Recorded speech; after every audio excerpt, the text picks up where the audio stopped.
nalabye Speaker wa Parliament yasoose gamba nti abaka abatajje mu lutuula luno temubalonda. Ekyo ng'akyogeranga ani bannange? Ekyokubiri, olunaku lw'eggulo mbaka munnaffe Ssekikubo ng'abuuza motion gye tubaddeko ey'okugoba ababbi mu Parliament n'ensonga ez'enjawulo etuuseewa. Speaker n'amugamba ag'amanyanga go ebyo byonna mujja bikolera eri e Kampala, wano tuli ggulu ku nsonga z'eggulu. Awano no Honorable Joel Ssenyonyi wagenze maaso n'okubanga alaga okwewuunya ate era mukadde ke kamu okutya mu mbeera efaananako bw'etyo nga yeewuunya ekiteeso ekipya kyagamba nti Speaker y'omu ku bakiri emabega ekyokulaba nga ye Joel Ssenyonyi akubwako akalulu naddala mu kifo ekyo eky'obwa Leader of Opposition. Ate olwaleero ku makya ngenza okulaba nga alina amanyanga agamu gayingizaawo ng'ayita mu bannaffe abamu. Anti kati tuleeta ekiteeso Leader of Opposition, Chief Opposition Whip naki ffenna tulina okubalonda kubanga abo be batulondera bajja ne batusumbuwa, basaba accountability, balwanyisa enguzi, balemedde ku nsonga ezimu ne balowooza nti kinaabataasa. Tekijja kubataasa. Awano no Leader of Opposition omukulu Joel Ssenyonyi awagendedde maaso n'okubanga akola okulabula ne ssekulabula ku yenna okw'ekika ekyawaggulu n'akuweereza Speaker Among n'amugamba nti nnyabo oyinza okutega amaggwa wabula ate oluvannyuma n'ogenda maaso n'okubanga oddusibwa emisinde gye wagenze maaso n'okubanga otega amaggwa ate n'otandika okubanga gy'oddukira ne gagenda mu maaso. Kubanga tetugenda kusirika, tujja sigala nga twogera ku nsonga eziruma bannansi bwe buvunaanyizibwa obwaffe. Ate n'ekirala baleme kulowooza nti tugenda kubeera mu opposition lubeerera. Muyinza okuyisa etteeka nga mulowooza mwagala kulinnya Ssenyonyi ku kagere. Enkya tuyingire gavumenti nga mwe muli mu opposition. Akondowooza mukawulidde ate era mukadde ke kamugenze maaso era okubanga mukategeera bulungi nnyo nnyini ddala. Akatusooke tutambuleko olubu lw'ekigere atusooke tuluteeke ku kiwandiiko kino nga kino kyagenze maaso n'okubanga kinokolwa mu lumu ku lutuulo olwatudde.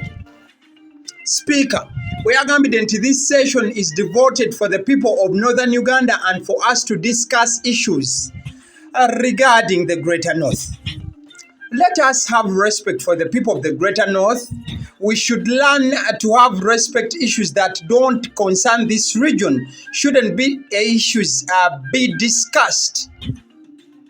You have your Kampala house there where you can do all the manyanga. Nonsense. Ebigambo ebyo nno Speaker yagenze maaso n'okubanga abyogera ebigambo ne byagenze maaso n'okubanga binyiiza n'okubanga bitankulawo ekitiibwa Leader of Opposition Joel Ssenyonyi n'agenda maaso n'okubanga afuna obusungu obw'ekika ekyawaggulu kubanga bino yagenze maaso n'okubanga abyogera n'agaana abo ababadde bazze okubanga bateesa mu lutuulo olwo lwagenze maaso okubanga lutuula eggulu mwe yabagambidde nti si kadde kabba okugenda maaso nakubanga aboogera nosensi waabwe mu Parliament eyo yatudde eggulu n'abagamba nti agamanyanga baligenda maaso n'okubanga bageetikka ne bajja ne bagogerera wano e Kampala mu August House. Abino nno Joel Ssenyonyi we byagenze maaso okubanga bimugwa matu yagambye nti this is the same person who did all manner of scheming to push Honorable Francis Zaake out of the Parliamentary Commission, saying he had insulted her on social media. Yet on many occasions she finds it okay to insult members of Parliament during parliamentary proceedings. This is the same person who did all manner of scheming to push Honorable Francis Zaake out of the Parliamentary Commission, saying he had insulted her on social media. So wanono Joel Ssenyonyi we yalabye nga Speaker agenze maaso n'okubanga akozesa olulimi olwo olugamba nti abateesa babadde bye bateesaako ebitakwatagana na mambuka ga Uganda anti mu buufu ofaananako bwe buti oba byabadde nonsense oba manyanga meereere. Joel Ssenyonyi we yagambidde nti Speaker y'omu ono amwewuunya nnyo okuba nti buli kadde agenda maaso n'okubanga akozesa olulimi olukyafu oba olulimi olutasaanidde oluyinza okuba nga lugenda maaso okuba nga luweebuula banna Parliament banne, wabula nga ate Speaker y'omu yagenda maaso n'okubanga akola kakuyega okulaba nga Francis Zaake Honorable agenda maaso n'okubanga agibwa ku kakiiko ako mukwano gwange aka Parliament oba aka commission ako nga bwe muze mukawulira ensanje eziwera akabaddeko bingi nnyo ebigenda maaso n'okubanga bikatambulirako.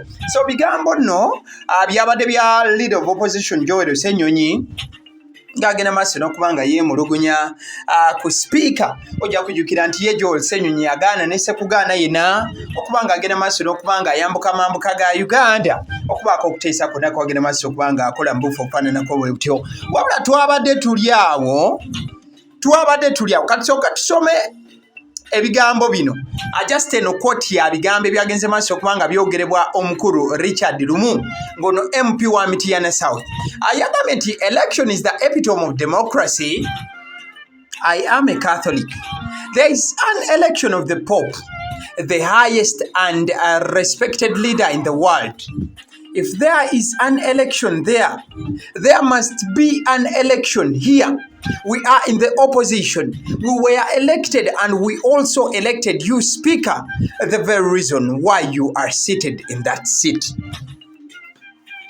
Omukulu Honorable Richard Lumu nga y'omu ku bali mu kiwayi kya opposition nga kino kigenda maaso n'okubanga kikulirwa omukulu Joel Ssenyonyi yagenze maaso n'okubanga aleeta okugeraageranya n'agamba nti akalulu ke kalaga demokrasiya mu nsi yonna nti bw'obanga ogenze maaso n'okubanga weetegereza wano na wali era omukulu oyo Richard Lumu n'agenda maaso n'okubanga atukubira ekifaananyi natugamba nti bw'oba otunuulidde ye musajja mukatoliki ddala era w'otunuulira obukatoliki nti ne paapa yennyini agenda maaso n'okubanga akulira enzikiriza y'obukatoliki mu nsi yonna agenda maaso n'okubanga alondebwa ne sekulondebwa yena. So omukulu Richard Lumu ng'agamba nti ne sipiika wa Parliament engeri gy'ali nti yagenda maaso n'okubanga abakulembera amazima gali nti bagenda maaso n'okubanga bamulonda ne sekulonda yena. Wano no yagenze maaso okubanga akubira tooki n'agikyusa n'agijja ew'omukulu gw'olaba Joel Ssenyonyi n'agamba nti asaanidde era agwanidde ne sekugwanira yena ogenda maaso n'okubanga akubwako akalulu. Mbu Leader of Opposition agende maaso n'okubanga bamukubako akalulu nga balonda mulonde. So singa bwe kibadde wali nti ekibiina ekisinza ababaka abangi mu Parliament kibeera n'enkizo ogenda maaso n'okubanga kyesalirawo omuntu oyo asobola okubanga akulembera ab'oludda oluvuganya gavumenti mu Parliament etwala eggwanga nyaffe Uganda. Wabula obubaka bwe bwatuuse ku Oweekitiibwa Joel Ssenyonyi bwatyo bwageze maaso okubanga addamu nga bwe twatandise akatambi kano ani kabidio kerageze maaso okubanga akulagako bwe twageze maaso okubanga tutandikira mbufu obufaananako bwe butyo paka eno gye tugenze maaso n'okubanga tutuuka akadde kano eddoboozi eriri emabega w'omuzindaalo enkya n'eggulo ngenda maaso n'okubanga nkugamba nti yenze abasiddiyo omusonsozi agaliwo gwe mukutu kwe tuli genda maaso n'okuba nti olikinga vidiyo eno mukwano gwange ate ogende maaso okubanga osubscribinga oba togendanga maaso nakubanga okikola webale.